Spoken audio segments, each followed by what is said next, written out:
Have you ever worked tired for years and still felt as if your life was stuck in the same narrow corridor, no matter how hard you push the walls?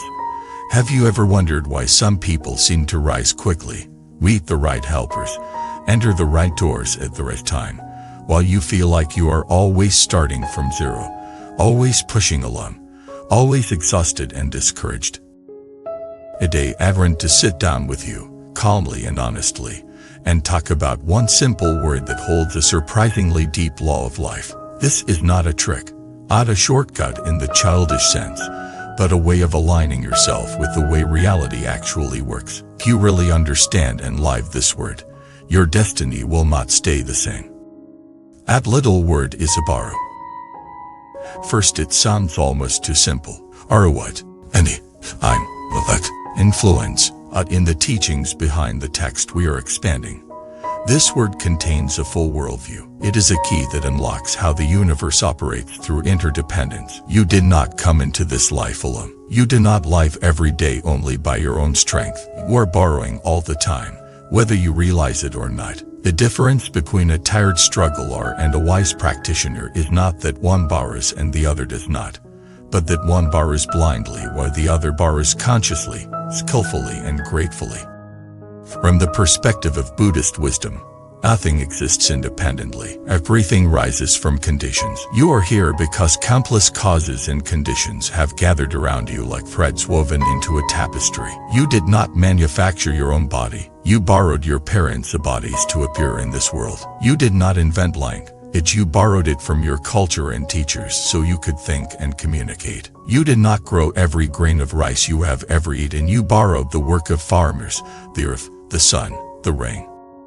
In this way, life itself is a continuous movement of borrowing and returning. You borrow a body, you borrow relationships, you borrow opportunities, you borrow wisdom, you borrow time. One day, you will return all of them. The body will be returned to the elements. Relationships will dissolve in different ways. The opportunities will pass. The time will be used up. What remains and travels on is the imprint of how you used everything you borrowed. When you begin to live with this awareness, borrow is no longer a sign of weakness. It becomes a sign of wisdom. It means you recognize that you are part of a vast network, not a lonely hero trapped in a cold universe. It means you know how to align yourself with supportive forces instead of fighting them. It means you stop insisting on carrying the whole world on your own shoulders and start learning how to walk with heaven, earth, and other beings as your companions. Let us start from the most intimate borrowing of all. You are borrowing this body.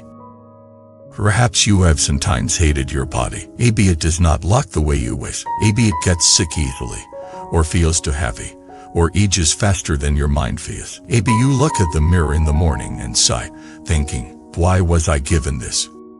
But from a deeper view, you are not punished with this body. You chose it, at least in terms of karmic resonance, where consciousness needed a certain kind of body to experience and repay certain things in this life. And this was the vehicle that matched those conditions. It is like borrowing a car for a specific journey. You might wish for a luxury car, but what you really need might be an old, steady car that can handle rough roads. This body is not your enemy. It is a loan from the universe to help your soul grow. Every cell wakes up each morning to work for you without asking for thanks. Your heart has been beating for you since before you were born, tirelessly, through joy and despair, through sleep and waking. Your lines have been quietly filling and emptying, like waves on a shore, feeding every word in with oxygen. Your hands allow you to touch, to build, to comfort. Your legs carry you from place to place. When you see your body is borrowed, you stop resenting it and start cooperating with it. You say, we are in this together for a while, you and I. Let us use this time well. You take care of it not out of vanity, but out of respect. You rest it when it is tired. Feed it wisely, move it, stretch it. Let it breathe fresh air and light. And you also remember that it will age and eventually stop working, so you do not become obsessed with its changes. Actions become reminders that the loan is being used, not reasons for despair.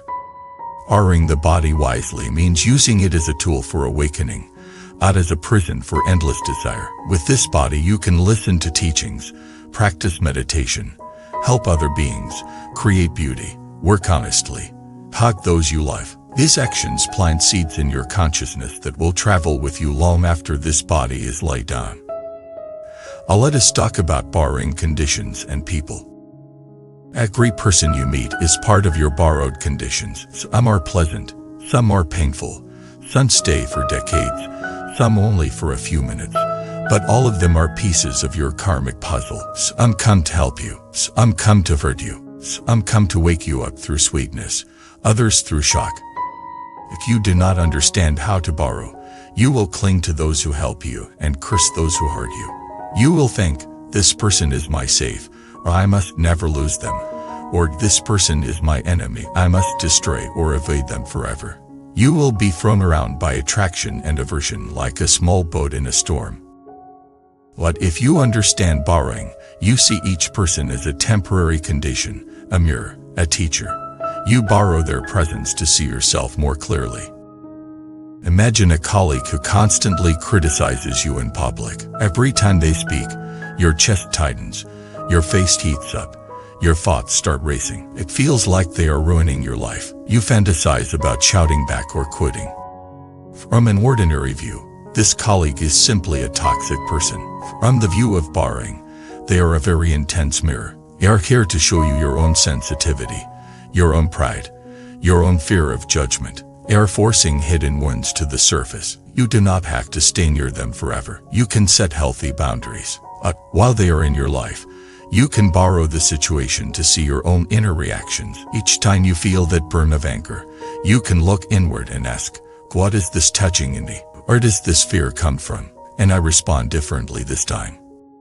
In this way, even a painful relationship becomes a kind of spiritual gym. Each conflict becomes training for your patience and clarity. Each disappointment stretches your capacity to accept impermanence. This is what it means to borrow hardship as enhancing conditions, instead of letting it become pure poison. Buddhist teachings sometimes use the term supporting conditions, or enhancing conditions, to describe forces that assist a certain result. When you treat obstacles as enhancing conditions, you are borrowing even your enemies and failures to build character. Failed business is borrowed to deepen humility and resilience. Betrayal is borrowed to refine discernment and self-love. Heartbreak is borrowed to open your heart to a more universal compassion that is not limited to one person. Of course, this does not mean that you must stay in harmful situations forever. Borrowing is not the same as enduring abuse. It means that while you are in any situation, you ask, what can this teach me?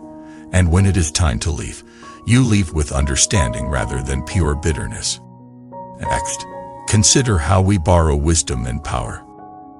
You do not have to figure out everything alone. You can borrow the wisdom of teachers, the clarity of scriptures, the insight of ancestors, the lessons distilled from centuries of trial and error. This is one of the most beautiful gifts of being human. Imagine someone trying to cross a wide river. On one side is confusion and suffering, and the other side is clarity and freedom. Many people in history have already crossed this river. They found ways to build rafts, bridges, paths through the water. Some of those rafts are teachings about impermanence, compassion, emptiness. Some are practices like meditation, chanting, ethical living, mindful breathing.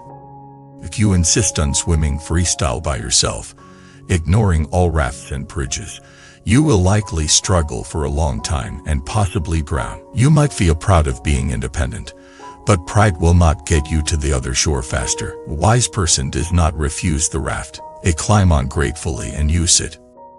Borrowing a teaching is like borrowing a raft. You rely on it deeply for a time. You let it support your weight. You learn its structure. You move with it. But you also remember that the raft is for crossing, not for worshipping. Once you reach the other shore, you do not strap the raft to your back and drag it through the forest. You say thank you and let it go.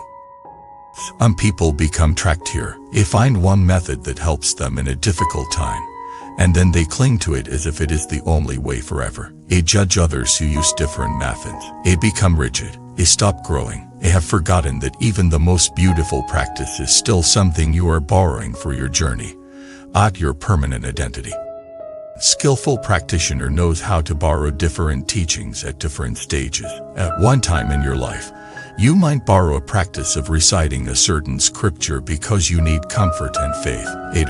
You might borrow a teaching on emptiness to cut through deep attachments. 8. You might borrow the discipline of ethics to ground yourself. All of these are tools. You honor them, use them fully, and release them when their time is done. Let us talk about borrowing human strength. There is a dangerous myth in modern culture that says, if you are truly strong, you need no one. You should be perfectly independent, emotionally self-sufficient, ever asking for help, ever leaning on anyone. If you follow this myth, you may impress some people, but inside you will be quietly lonely and exhausted. The truth is that even the strongest people borrow strength. They borrow encouragement from mentors, structure from routines, hope from stories of others who overcame similar challenges. They borrow time from friends who listen, clarity from therapists or teachers, energy from supportive communities. Borrowing in this sense is not parasitic. It is mutual. A day you borrow someone's support, tomorrow someone borrows yours. A day you sit and listen to a wise friend, tomorrow you become that wise friend for someone else. When you know how to borrow without clinging, you circulate strength instead of hoarding it. Consider a young woman who wants to start a small business. She has passion but little experience. She tries to build everything alone from scratch. She will spend years making mistakes that others have already made before her. But if she has the humility to borrow the experience of others, she can grow much faster. She can seek mentors, join communities of entrepreneurs, read biographies of people she admires, ask for feedback. Each piece of advice she integrates becomes a shortcut around unnecessary suffering. She is not Steve, and she is borrowing wisdom that others have been generous enough to share. In spiritual practice, this borrowing of human strength takes the form of relying on good friends of the path. You find people who are a little more awake, a little more steady, and you keep them close. You let their clarity influence you. You watch how they respond to situations. You ask questions. You allow yourself to be corrected. This, too, requires humility. If you are too proud to borrow wisdom, you will stay stuck in your own blind spots. A phrase from traditional teachings says, without good spiritual friends, wisdom does not grow. That is another way of saying, without borrowing light from others, your own light stays dim. Borrowing also applies to time and timing. Sometimes, succeeding in something is not about being the strongest or smartest, but about borrowing the right timing. Seeds planted at the wrong season will not sprout. No matter how fertile the soil, seeds planted at the right time will flourish with much less effort. There are times when pushing harder is not wise. You may feel stuck in a job or relationship and think, if I just force it a little more, it will finally work. But if conditions are not ripe, forcing may only cause more damage. In such moments, wisdom is to step back, observe, and wait for conditions to shift. You borrow the patience of the seasons. You trust that not all growth is visible. Other times, life presents you with a brief opening, chance to apologize, chance to start something you have long delayed, chance to move or change career. Those openings are like doors that do not stay open forever. Borrowing timing here means having enough awareness and courage to step through the door before it closes. From a karmic point of view, these doors are not random. They appear as results of past seeds you have planted. When you see them, you are witnessing your own past generosity or wisdom returning in the form of opportunity. To borrow that opportunity is to say, Ines, I accept this fruit and will use it well. If you hesitate too long, the fruit falls and rots. So far, we have talked about borrowing the body, borrowing people and conditions, borrowing wisdom, borrowing strength, borrowing time. Underneath all of this is a deeper pattern. Life is always offering you something. You can either resist it, ignore it, cling to it, or borrow it skillfully and release. What keeps us from borrowing well? One obstacle is ego. Ego says, if I borrow, it means I am weak, should do everything by myself, and should not need anyone or anything. This is the voice that refuses help when it is offered, refuses to learn from others, refuses to admit ignorance. It is the voice that would better fail alone than succeed with support. From a spiritual standpoint, This is not strength, it is subtle arrogance. Restrength is flexible. It knows when to stand alone and when to lean. It knows that the self is not a closed, isolated solid rock, but a flowing collection of borrowed conditions. Another obstacle is attachment. We borrow something and then forget that it is borrowed. We begin to grasp it as mine forever. This happens with relationships, possessions, achievements, even with spiritual experiences. You might borrow a period of happiness and then panic when it fades, forgetting that all states arise and pass. You might borrow a role or title and then cling to it, feeling like you are dying when circumstances change.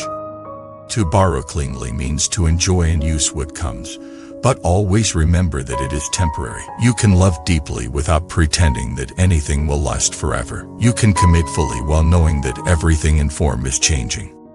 Another obstacle is fear. Some people are afraid to borrow because they fear they will owe too much. If I let someone help me, I will be in their debt forever. They imagine spiritual teachings as traps, friends as potential controllers, kindness as a hidden weapon. This kind of fear usually comes from past experiences of being manipulated or from watching others misused. The antidote is discernment. You do not borrow from anyone or anything blindly. You look carefully. Is this teacher trustworthy? Is this community healthy? Is this offer clean? You observe how you feel in their presence. Is your heart expand or shrink? Is your clarity increase or decrease? Borrow from those who help you become more whole, not from those who feed your dependency and fear. Borrowing and karma. Let us connect all of this with karma and destiny. How does learning to borrow wisely actually change your life path? Karma means that each action, word and thought plants a seed. Borrowing is the way you handle the seeds that have already sprouted as conditions around you. You cannot change the fact that certain people, bodies, situations and moods appear in your life now. Those are fruits of past seeds, but you can decide how you borrow them in this moment. A decision plants new seeds. Imagine you are facing a difficult boss who constantly criticizes you. From past karma, this situation has already sprouted. You cannot simply erase them. You have a few choices. You can borrow this situation as fuel for resentment, thinking, life is always unfair, people are always cruel, I am always the victim. That borrowing plants more seeds of bitterness and victimhood, which will grow into similar situations later. Or you can borrow the same situation as a chance to grow strength and clarity. You can say, this is painful. I will use it to learn how to hold my dignity without fighting, how to speak truth when needed, how to set boundaries, how to know my worth independent of others' opinions. If that borrowing plants seeds of confidence and wisdom, which will grow into future situations where you are less easily shaken.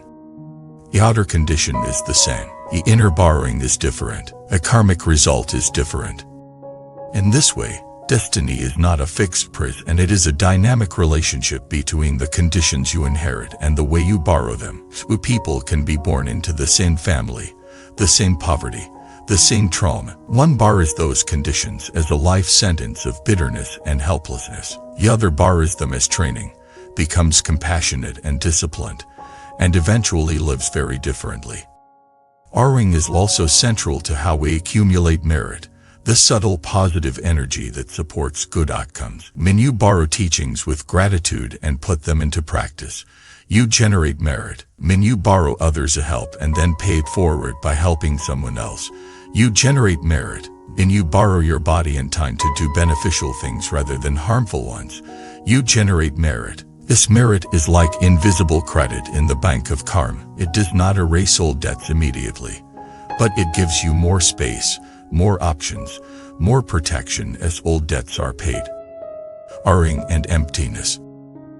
There is an even deeper layer to the word borrow.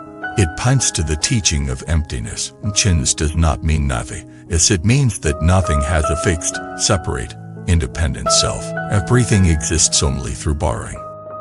Ik your nen. You borrowed it from your parents. Ik your personality. It is borrowed from genetic tendencies, childhood experiences, cultural messages, and your own choices. Ik your body. It is borrowed from food, water, air, and the elements. Ik your opinions. They are borrowed from books, conversations, teachers, and your own reasoning. If we peel away everything that is borrowed, what remains? Teachings say that what remains is not a solid thing you can pent at, but an open awareness, a clear space in which all experiences arise and pass. That awareness is not personal in the usual sense. It does not belong to you as a separate entity. Rather, you are an expression of it. Living with the wisdom of borrowing means resting more and more in that open awareness. You still use the body, relationships and teachings, but you are less tangled in them. You know they are borrowed appearances in a deeper, empty field. You relax a little. You stop squeezing life so hard. You play your role fully but lightly, like an actor who knows they are acting. In this state, borrowing is joyful. You borrow a sunrise for a few minutes and fully let it fill you. You borrow a conversation with a friend and give it your whole heart. You borrow a period of solitude and dive into its silence, and you release each one without regret. Practically speaking, how can you begin to live this wisdom of borrowing from today? We can start by changing the way you talk to yourself. Instead of saying, "This is my body and it is never good enough," you can say, "I am borrowing this body for a while. I cannot care for it, so we both suffer life." Instead of saying, "Why is this person in my life ruining everything?" you can say, "This person is part of my current conditions. What can I borrow from this situation?" Patience, understanding, honest communication. When you feel overwhelmed by responsibilities, you can remind yourself, "I do not have to carry everything alone. I can borrow support, advice, rest, and even the strength of spiritual beings who have walked this path before me." You can bow, silently or aloud, and say, "Please, all wise beings, I borrow your clarity and compassion now. Help me see what to do." When you feel stuck in a pattern of thought, you can borrow a teaching. You might recall the line, "All things are like dreams, illusions, bubbles, shadows." You let this wash through your mind. You borrow its lightness. You remember that even the heaviest feeling is not permanent. Even the darkest situation is made of changing parts. You can also consciously borrow nature. When you feel drained, you can go to a park or mountain or river, not to consume it as entertainment, but to borrow its peace. You might sit under a tree and imagine breathing in the tree's rootedness with each breath, breathing out your confusion. You borrow the stability of the earth, the freshness of the wind perspective of the sky. And perhaps most importantly, you can borrow your own future self. Imagine a version of you who has lived this wisdom for many years, who is calmer, kinder, clearer. Borrow their eyes for a moment. If that future version of me were here, how would they respond to this situation? Let that imagined response guide you. No way, you are borrowing from the seeds of your own awakening that already exist inside you. As we move toward the end of this long reflection, I want to come back to where we started. You might have been trying to break through your life-stuck patterns by pushing harder and harder with brute force. You might have been carrying the belief that you must do everything alone, that asking for any kind of help is weakness, that using existing wisdom is cheating. That belief is itself one of the main reasons you are tired. Life is not designed as a solitary competition. It is a web of mutual borrowing. The sun lines its light, the earth lines its ground. People line their hands, ears and hearts. Teachings line their mats. Even your pain lines its sharpness to cut through illusion. The key is not to stop borrowing, it is to borrow consciously, gratefully and lightly. Borrow your body as a sacred tool, not a burden. Borrow relationships as mirrors and teachers, not permanent possessions. Borrow wisdom from those ahead of you, not to imitate them blindly, but to shorten your own confusion. Borrow strength from your communities, your practices, your connection to something larger than yourself. Borrow adversity itself as fuel to deepen your courage and humility. If you begin to live this way, something subtle but powerful will change. You will no longer feel like a lonely struggle or banging on the doors of fate. You will feel more like a partner of the universe, walking in rhythm with causes and conditions. You will notice that opportunities appear more often, that the right people arrive at the right times, that what used to feel like meaningless suffering now carries messages and lessons. This is what it means for destiny to reverse. It does not always mean winning the lottery or becoming famous. It means shifting from a life of constant resistance and isolation to a life of cooperation and connection. It means shifting from "why is everything against me?" to "how can I work with what is given?" If you are willing, you can pause after listening to this and ask yourself a few quiet questions. Where in my life have I been trying to do everything alone when I could borrow help? Where have I been clinging to something borrowed as if it must never be returned? Where have I refused to borrow wisdom because of pride? Where have I failed to borrow pain as a teacher, choosing only to complain? You do not need to fix everything at once. Choose one place to practice. Maybe it is your relationship with your body. Maybe it is your relationship with a difficult person. Maybe it is your relationship with spiritual practice. Decide that in this one area, from today, you will experiment with borrowing differently. And remember, even this intention is not generated purely by you. It is also borrowed. It is supported by countless teachings, examples, and invisible blessings that have nudged you to this moment. We're not starting from zero. You never were. Thank you for walking through this exploration with me. If this way of understanding borrow has brought you some relief, some clarity, or some courage, let it sink in. Let it accompany you in the coming days as a quiet reminder that you are allowed to lean, allowed to learn, allowed to release. May you borrow this life fully and wisely, and may every breath you take in this borrowed body carry you closer to the deep awakening, compassion, and freedom that are your true home. There are moments when you see something, and your heart simply whispers, "This one is meant for me." Bracelet carries more than beads. It carries intention, protection, and quiet strength. Something to guide your thoughts and keep your spirit steady. If you felt that gentle pull toward any of the bracelets shown, the purchase link is waiting in the description, and the full collection is displayed on our channel store.